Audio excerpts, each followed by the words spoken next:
अस्सलाम वालेकुम। ये कुछ बातें हैं जो आपको लाजमी याद रखनी है।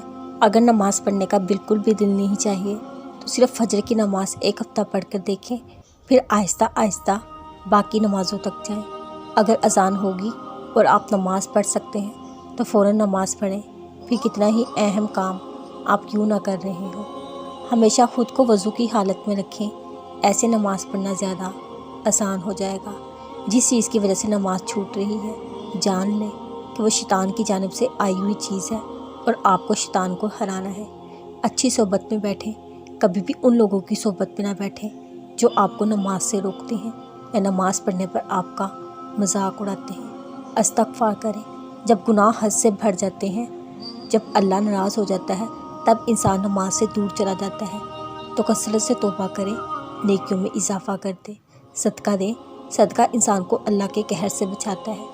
तो अगर आपसे कोई गुनाह हुआ है जिसकी आपको भी खबर नहीं, तो अल्लाह उसे ऐसे माफ़ कर देगा और आपकी राह आसान कर देगा।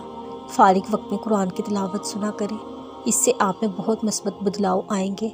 आपको वसवसे से सताना बंद हो जाएंगे। हक़ूक़ुल बात का ख्याल रखें। नमाज आजिज़ को मिलती है, तो जब तक आप में आजिज़ी नहीं होगी तब तक आपका दिल नमाज में नहीं लग सकता।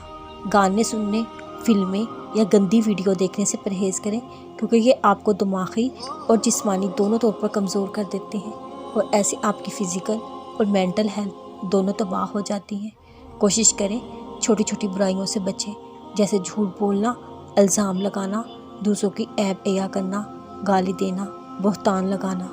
एक प्रॉपर टाइम टेबल बनाएं जिसमें सुबह से शाम तक आपने जितने भी काम करने हैं उन्हें नोट डाउन कर लें, ताकि आप आसानी टाइम मैनेज कर सकें। मोबाइल फ़ोन का कम से कम इस्तेमाल करें, क्योंकि घंटों हम मोबाइल फ़ोन पर गुजार देते हैं और अक्सर औक़ात सिर्फ इसी वजह से हम नमाज नहीं पढ़ पाते। आखिर में यही कि अल्लाह से दुआ करें, अल्लाह आपको नमाज की हिम्मत और तौफ़ीक दे। इंशाअल्लाह अल्लाह आपकी मदद ज़रूर करेगा, इंशाअल्लाह। दुख और तकलीफ़ क्यों आते हैं? ये जो दुख होते हैं हमें ज़िंदगी का दुरुस्त पता देते हैं, हमारे दिलों में एहसास पैदा करते हैं, हमें अपने रब के करीब करते हैं। दुख हमें संभालने के लिए आते हैं। दुख बुरे नहीं होते, मगर ये हमें ज़िंदगी की समझ देते हैं। जब हम टूट कर बिखर जाते हैं तब अल्लाह ही से रजू करते हैं।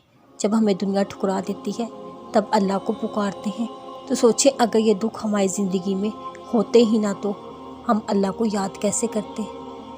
ये दुख किसी नेमत से कम नहीं जो हमें अल्लाह की याद दिलाते हैं, ये एहसास दिलाते हैं अल्लाह के सिवा तुम्हारा कोई नहीं।